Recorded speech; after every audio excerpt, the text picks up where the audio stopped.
All right, up next we have Rhonda Kuiper, Collection Development and Technical Service Manager at Round Rock Public Library, talking about EDI. You can do it, the U.S. experience.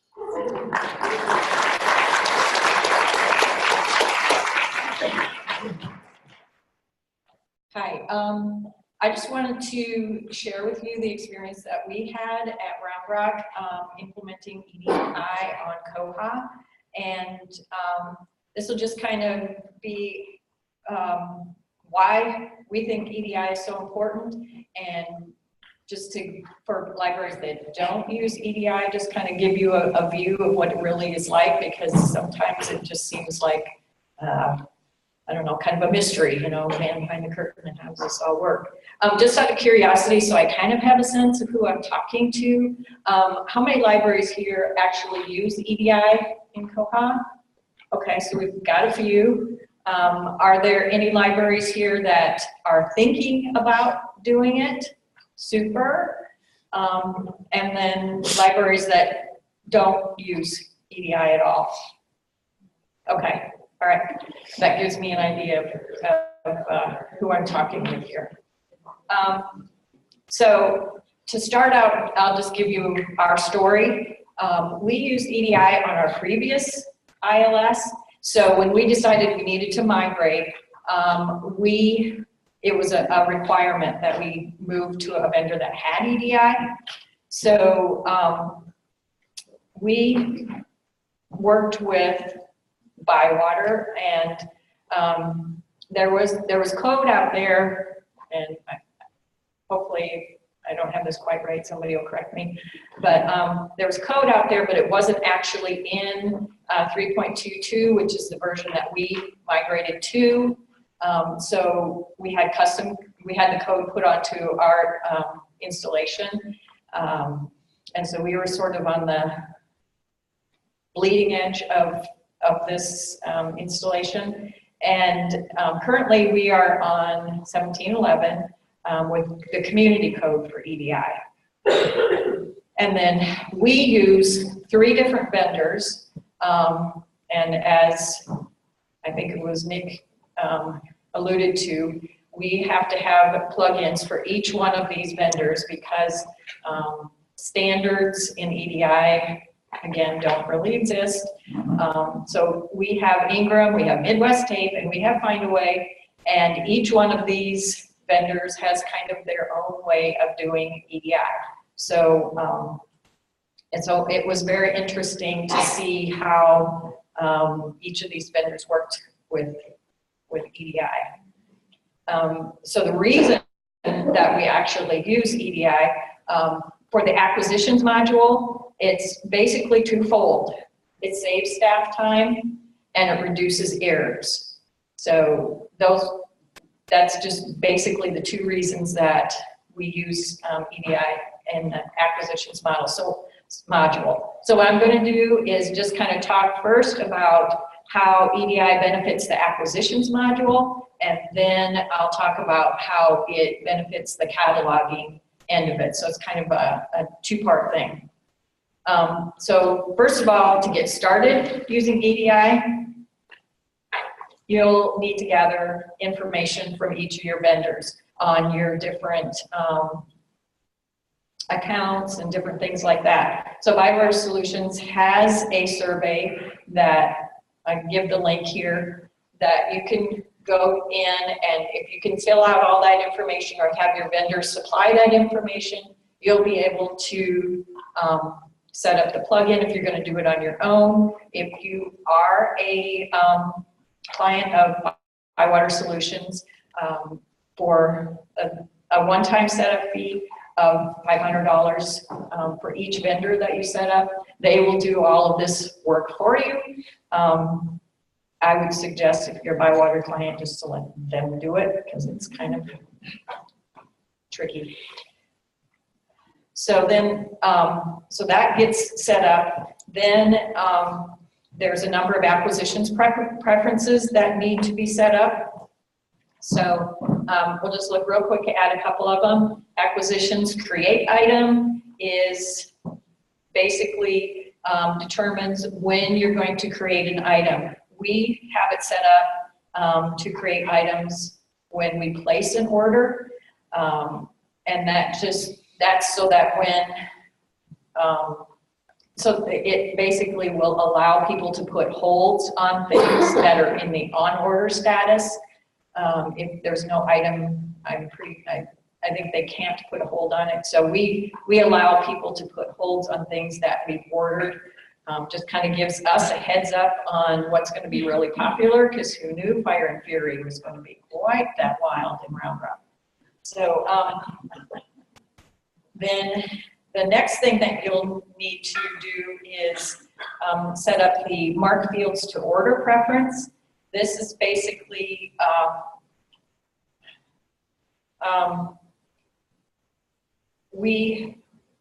okay, so if you look at a lot of the Koha documentation, they have you set this up in a 975 field, and what you're doing is just telling you're making an agreement with your vendor that the price information and the quantity information and the budget code stuff is going to be in certain field. You're telling them which field this information is going to be in, so that it's kind of a way to talk between the two.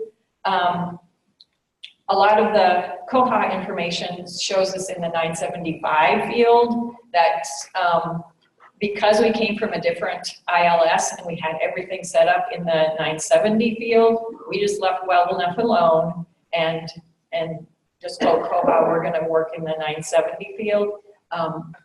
Basically, you can pick any 900 field that you're not using and put this information in it, just as long as you tell, indicate in Koha what it is, and then tell the vendor where they are so that they can talk to each other. So this preference is the one that came out first. It came out in the first,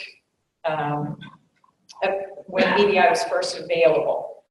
Then, but one of the things that you couldn't do was specify at an item level what kind, like which branch it was going to go to and how many you wanted copies that you wanted to go to a particular branch, that kind of thing. So in, I think it was 1711,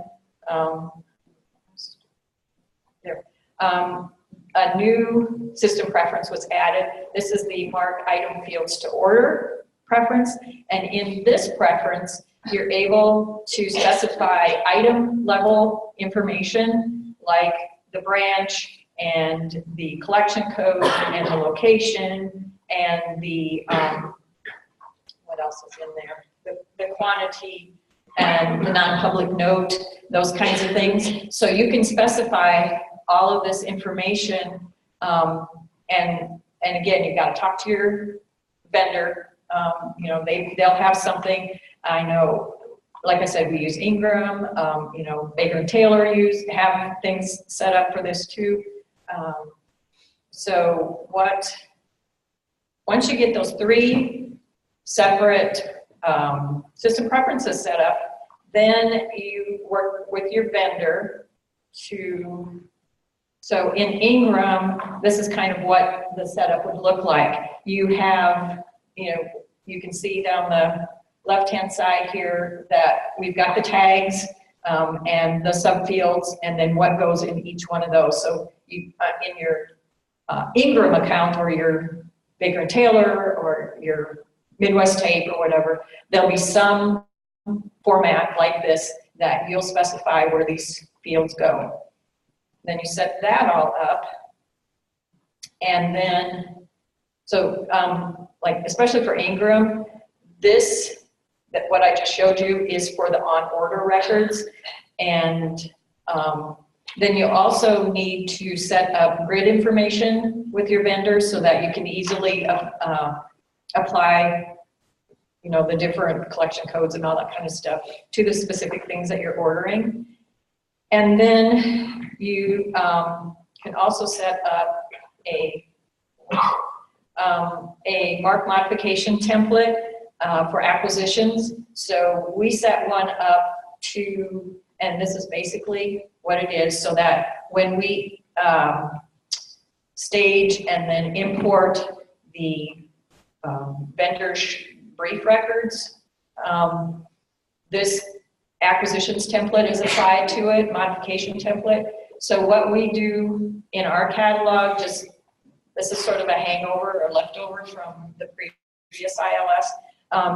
We add this on order thing right here to the title. Right behind the title, it's actually subfield 245 subfield B. We put this on order thing in so that it's real obvious to our customers that this is not something that if they put a hold on it, they're going to get right away. It's something that we're getting, so it just helps them to understand that this is something that's coming soon, kind of thing. So that's what we do with that. And then what I did was, I know that when we were going through our training with Bywater, the one thing that was really hard for the trainers to do was actually show us how this worked. So what I did was I had our acquisitions person just record a little less than 5-minute video of what it's like to actually order something through EDI, just to give you a sense of what it's really like. So if everything works well. Hi everyone, my name is Holly and I'm going to walk you through doing an EDI order in Koha. For today's example, we're going to order some layaways from Find a Way World, and we have a cart prepared here for us by one of our selectors. The first step here is to download our mark records. And now we are going to move over to Koha. And we are going to open our acquisitions module. And once we're here, we are going to look for our vendor that we're purchasing from today. Let's find a way. And we are going to create a basket for this order. New basket. We usually give it the date and the selector's initials. And we're going to select our contract. With Find a Way, we just have one contract. So we are going to save that basket. Now we need to go and get our mark records and add them to our basket. So we are going to open our tools module. And we are going to stage our mark records for import. Should be in our downloads folder. Here they are. And we're going to open that file and upload it. And add my initials to the comments. And we are going to choose our template, the CQ import template. And we're going to make sure we get strict ISBN matching. Add our incoming records. Not going to check for embedded item record data. And we are going to choose stage for import.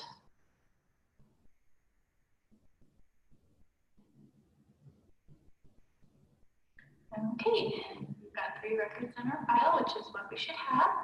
So we're going to go back to our basket and choose Add to Basket. And we're going to choose from a staged file. And it's right here at the top, our Find a Way file with our 3 records. We're going to add orders. All right, and here are the 3 items we're adding. We're going to choose Select All. And we're going to edit these items. We're going to let people in our catalog know that they're ordered. And we're going to choose the item type. Item type is Playway. And we're going to save that. Okay, that's going to take us back over. And this is our order. You can see what titles we're ordering, what price we're paying. Just give it one more look over, make sure you have the correct quantities here. And everything looks good, so all you have to do now is create your order. So button up here for create edit fact order. If you have more than one contract, just want to double check and make sure with Playaway we just have one. So we have our correct contract. We're going to create the edit fact order. We're going to select that contract one more time and then send our EDI order. And once you're done, you can close your basket.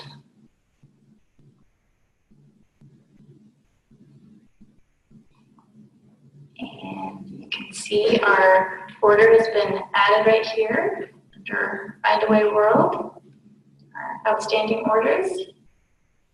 Right there at the bottom, and that is how you EDI order in Koha.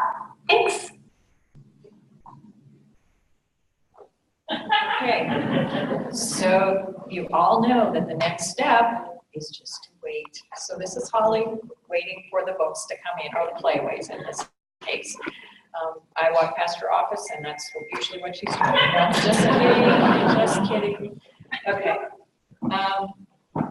So once you wait the requisite, week or 3 weeks or whatever it is, then things will show up. And so what happens is the vendors will send an electronic invoice to Koha and it creates a invoice in the Koha system. And this is what an invoice would look like. You can see all the items, the quantity, and then in your budgeting area, when we did the order, the amount, which is mostly a guesstimate, usually, it's a really good guess about what the actual cost will be, because each of these, we've got processing charges and things that aren't included. So we have a price that gets put in the, what's it called, the ordered column in the budgets. And so when this invoice comes in, that money will be removed from the ordered column, and then this exact amount will be put into the spent column in your module. So this is what comes in. Then, and this will usually show up, depending on the vendor, it will show up either 2 days before the items arrive or 2 days after the items arrive. With Ingram, it shows up 2 days before the items arrive. With Playaway, it shows up 2 days after the items arrive. So it's in that ballpark area.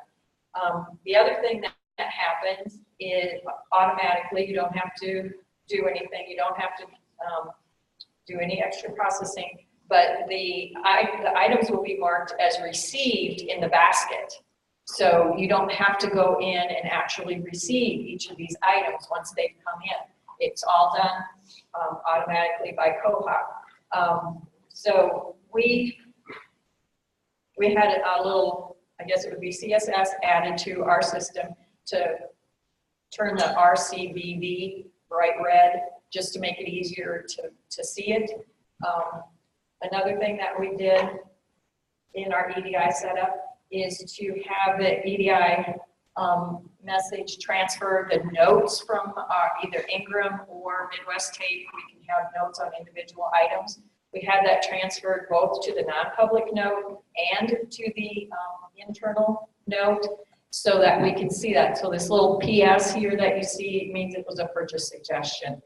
That's other things that our collection development, it's basically a way for our collection developers to talk to both the acquisitions people and the catalogers and the processors. So, they can put on their bestseller or Bluebonnet, or Bluebonnet is a very Texas thing. It's a reading list that the Texas State Library Association creates each year for the kids. So that's kind of a nice feature to have, because that information gets passed in all along, because we'll put special stickers on the books and things like that, and or if the collection developer wants this in a specific collection, that information gets passed. Or if it's a new addition to a book, they can say, oh, keep the last edition, or they can say, get rid of the last edition, just put this one out. All that kind of stuff we end up passing in that field. So, oops, wrong way. I'm just like watching Holly. Oh, okay.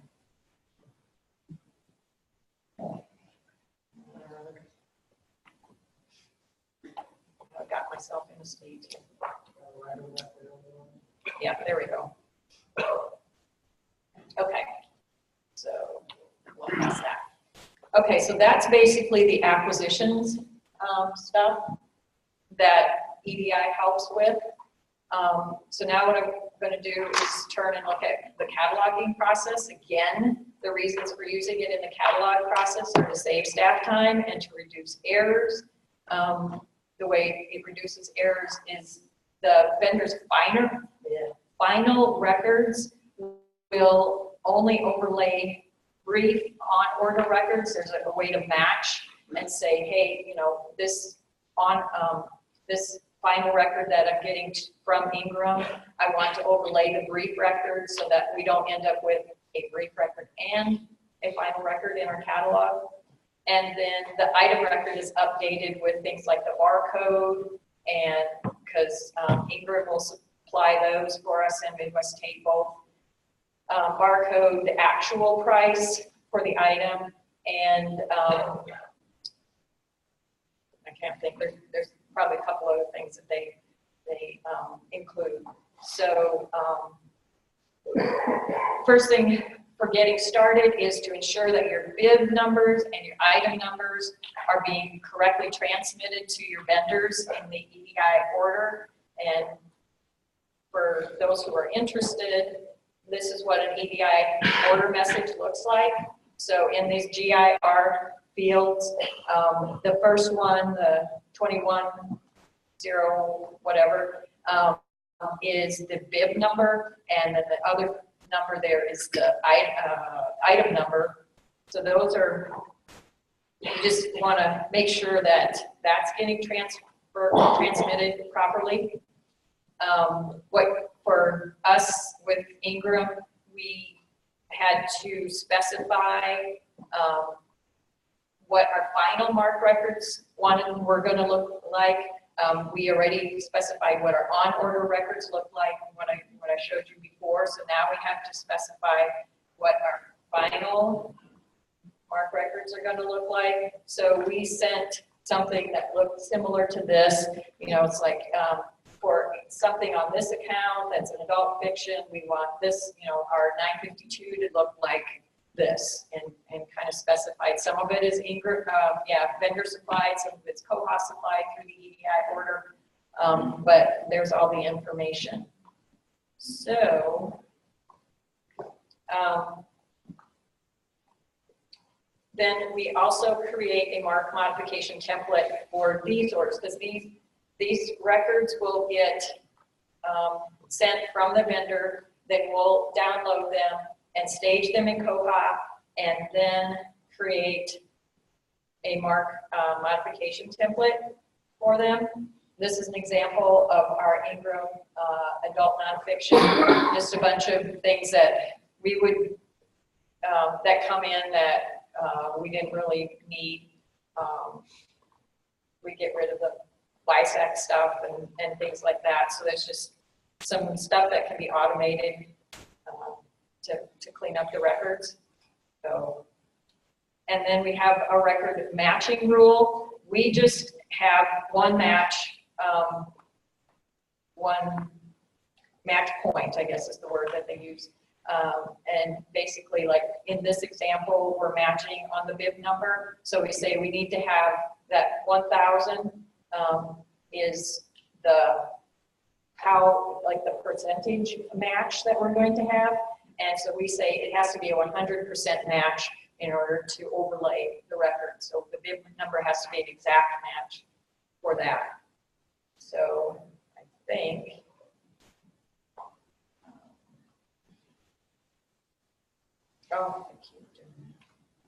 okay, so I've got another video, maybe, yes. that shows the cataloging process. So I'll just play that, and then we'll be pretty much wrapped up. Okay, here's a demonstration of our process using EDI ordering so that we can eliminate steps in the cataloging process by updating the on-order records, both mark and item records. Okay, so this is an example of a brief vendor supplied mark record. If you note here, you'll see the bid numbers. And this is the attached item record that was created when the basket was ordered. And here's our item number. Both the bib and the item numbers are inserted into the outgoing EDI order message so that the vendor can insert them easily into the final records that they send to us when the order is fulfilled. And here is the bid number, and here is the item number. And acquisitions then lets us know when to download the final records into the system, so which we save on the hard drivers. Some spot that we can easily retrieve it. So we go to Tools, browse for my file, this one, upload the file.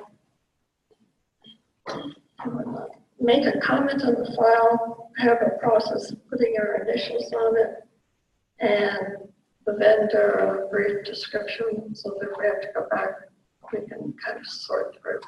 Ingram likes to have mark 8 for the best display.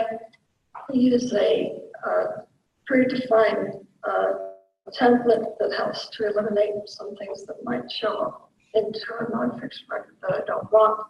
I do want to look for a matching record, and we're matching on the bid number, which is located in the 99C field. We want to replace it. We want it to also look for embedded item information, and we want those items replaced when the matching bid is found, and we want it to match on an existing item. So I staged that.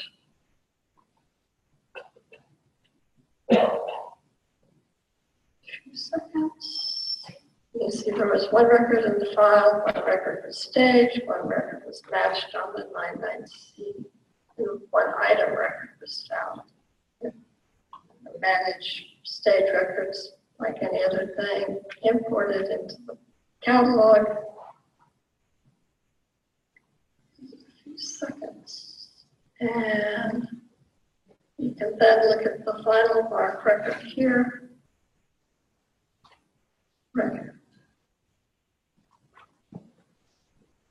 And as you can see, this is a far more complete record on the same bib number, same title. Bib numbers located here. The 962 is a copy of the 952 because Koha won't save the 952 tag in the mark record. It just puts it into the item record. And here's our item record with the fields changed in processing. Other information was added as supplied by the vendor. And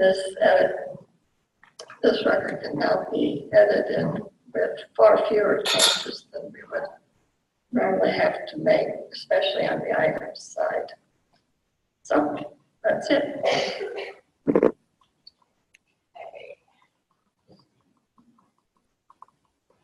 I'm just gonna go through these. These are just screenshots of what you just saw in the movie or in the recording.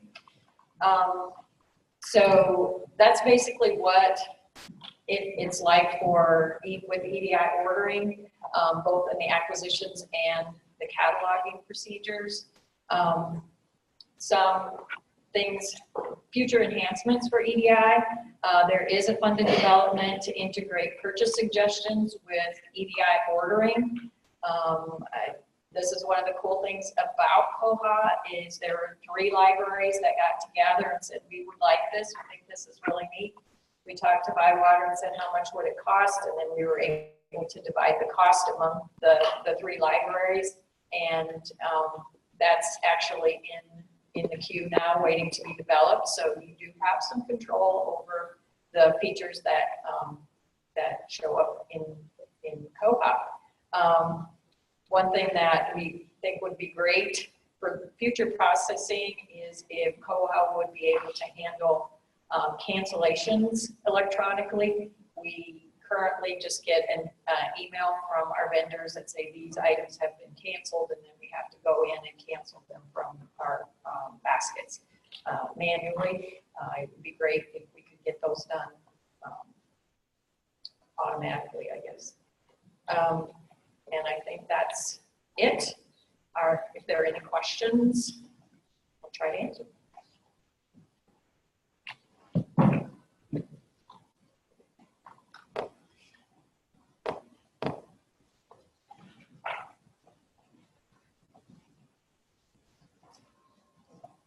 No questions? Great.